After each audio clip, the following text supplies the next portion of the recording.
తెలంగాణలో సంచలనం సృష్టించిన ఫోన్ ట్యాపింగ్ కేసులో దర్యాప్తు కొనసాగుతోంది. ఈ కేసులో కీలక నిందితుడిగా ఉన్న ఎస్ఐబి మాజీ చీఫ్ ప్రభాకర్ రావు ఇవాళ మరోసారి విచారణకు హాజరు కానున్నారు. ఇప్పటికే ఆయన 4 సార్లు విచారణకు హాజరయ్యారు. ఇప్పటి వరకు సిట్ అధికారులకు సరైన సమాధానాలు ఇవ్వలేదని తెలుస్తోంది.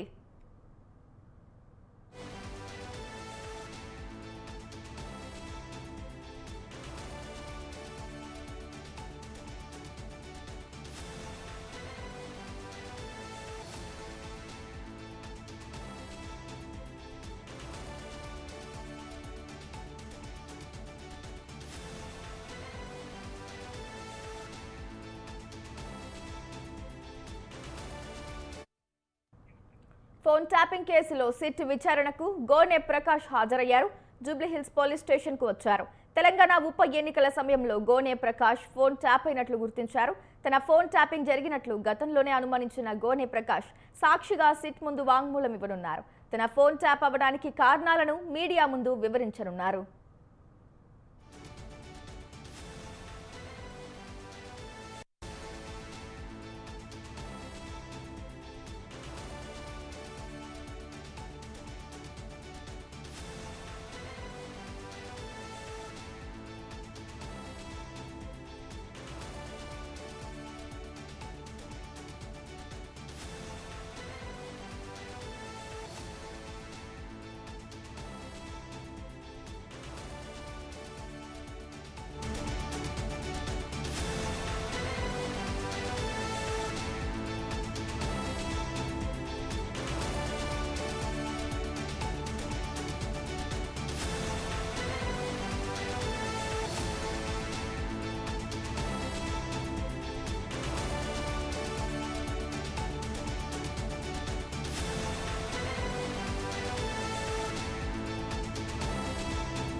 తెలంగాణలో సంచలనం సృష్టించిన ఫోన్ ట్యాపింగ్ కేసులో దర్యాప్తు కొనసాగుతోంది. అయితే ఈ కేసులో కీలక నిందితుడిగా ఉన్న ఎస్ఐబి మాజీ చీఫ్ ప్రభాకర్ రావు ఇవాళ మరోసారి విచారణకు హాజరయ్యారు.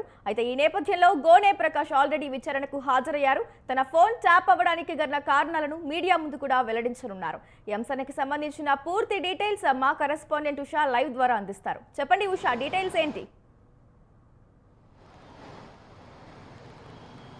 గ్రేసీ, ఫోన్ ట్యాపింగ్ వ్యవహారానికి సంబంధించి ఎస్ఐబి మాజీ చీఫ్ ప్రభాకర్ రావు 5వ జూబ్లీహిల్స్ పోలీస్ స్టేషన్లో సిట్ అధికారుల ముందు హాజరయ్యారు. ఎగ్జాక్ట్ 11 గంటలకి 5 సార్లు కూడా ప్రభాకర్ రావు హాజరయ్యారు. మరోవైపు చూసుకున్నట్లయితే సాక్షుల వాంగ్మూలంలో భాగంగా గోనె ప్రకాష్ రావు ఏదైతే గతంలో దుబ్బాక ఎన్నికలు ఉప ఎన్నికలు ఏవైతే జరిగాయో దుబ్బాక ఎన్నికల సమయంలో ఖచ్చితంగా తన ఫోన్ కూడా ట్యాపింగ్ కు గురైనట్టుగా అయితే తన వాంగ్మూలాన్ని కూడా సిట్ బృందంకి ఇవ్వడానికైతే వచ్చారు. ఎగ్జాక్ట్ 9:50కి గోనె ప్రకాష్ రావు కూడా హాజరయ్యారు. మొత్తం మీద చూసుకున్నట్టయితే రాజకీయ నాయకులు అలాగే ప్రతిపక్షంగా ఉన్నటువంటి వారు ఎక్కడ ఉప ఎన్నిక జరిగినా అలాగే సాధారణ ఎన్నికలు జరిగినా కూడా బీఆర్ఎస్ హయాంలో జరిగినటువంటి ఈ ఫోన్ ట్యాపింగ్ వ్యవహారం ఏదైతే ఉందో ఇందులో చాలా మంది కూడా ఏదైతే మావోయిస్టు సానుభూతి పరులుగా మావోయిస్టులకు సహకరిస్తున్నారు అన్న కోణంలోనే లీగల్ ఇంటెలిజెన్స్ సపోర్ట్ తీసుకున్నట్టుగా అయితే ప్రభాకర్ రావు తెలుస్తుంది. లీగల్ ఇంటెలిజెన్స్ సపోర్ట్ తీసుకోవాలంటే హోంశాఖ కార్యదర్శి జితేందర్ పర్మిషన్ తీసుకున్నారు. అలాగే ఇంటెలిజెన్స్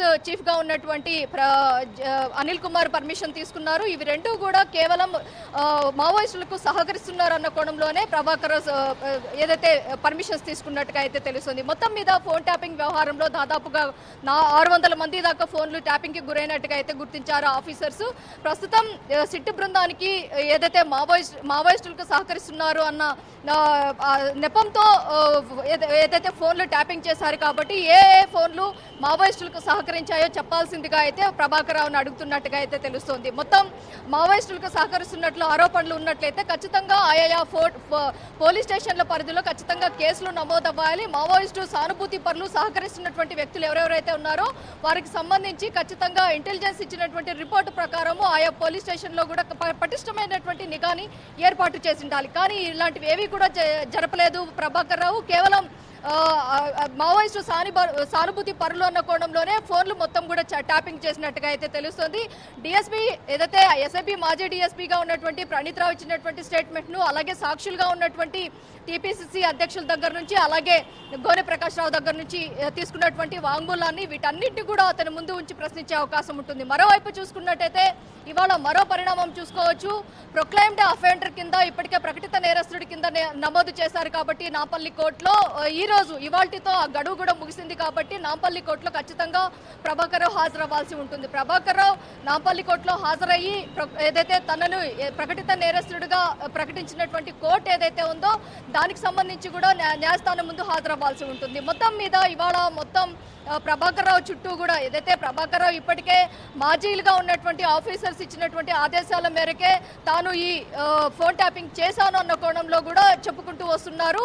అలాగే మాజీ డీజీపీగా ఉన్నటువంటి మహేందర్ రెడ్డి కూడా ఉన్నారు అన్న కోణంలో కూడా తను చెప్పుకుంటూ వస్తున్నారు. ఈ అంశానికి సంబంధించి ఎక్కడ కూడా చాలా తెలివితేటలతో సమాధానం చెప్తున్నటువంటి ప్రభాకర్ రావు ఎక్కడ కూడా సిట్ బృందానికి సహకరించడం లేదు కారణంగా ఇప్పటికే సుప్రీంకోర్టు ఇచ్చినటువంటి నాట్ టు అరెస్ట్ అనే రిలాక్సేషన్ ఏదైతే ఉందో దీన్ని ఖచ్చితంగా రద్దు చేయాలి, ఖచ్చితంగా కస్టోడియల్ ఇంట్రాగేషన్ ఖచ్చితంగా ప్రభాకర్ రావు చేస్తే కనుక చాలా వరకు కూడా పూర్తి సమాచారం ఈ దర్యాప్తుకు సంబంధించి ఒక పురోగతి వచ్చే అవకాశం ఉంటుంది అన్న కోణంలో కూడా సిట్ బృందం కూడా ఆలోచిస్తున్నట్టుగా అయితే తెలుస్తుంది. మొత్తం మీద చూసుకున్నట్టయితే రాజకీయంగా చాలా వరకు కూడా ఏపీ నుంచి తెలంగాణ వరకు కూడా చాలా వరకు కూడా బీఆర్ఎస్ కి ప్రతికూలంగా ఉన్నటువంటి వ్యక్తులు, అలాగే రాజకీయ జర్నలిస్టులు, అలాగే సినీ మొత్తం వ్యాపారవేత్తలు చాలా వరకు కూడా చాలా మంది కూడా ఫోన్ ట్యాపింగ్ కి గురైనట్టుగా అయితే తెలుస్తోంది. మొత్తం బాధితుల చిట్టా కూడా చాలా వరకు కూడా చాంతాడంతున్నట్టుగా అయితే తెలుస్తోంది. ఈ వ్యవహారంలో ఫోన్ ట్యాపింగ్ వ్యవహారంలో ప్రభాకర్ రావు ఇప్పటి వరకు కూడా సిట్ అధికారుల ముందు నోరు మెదపడం లేదు, ఎక్కడా కూడా పొంతలేని సమాధానాలు చెప్తున్నారు. మొత్తం కూడా పై ఆఫీసర్స్ చెప్పిన ఆదేశాల మేరకే తాను చేశాను అన్న కోణంలో కూడా ఇప్పుడు ఏదైతే 4 రోజుల విచారణలో భాగంగా 4వ రోజు విచారణలో పై ఆఫీసర్స్ ఆదేశాల మేరకే తాను చేశాను అన్న కోణంలో కూడా చెప్పుకుంటూ వస్తున్నారు.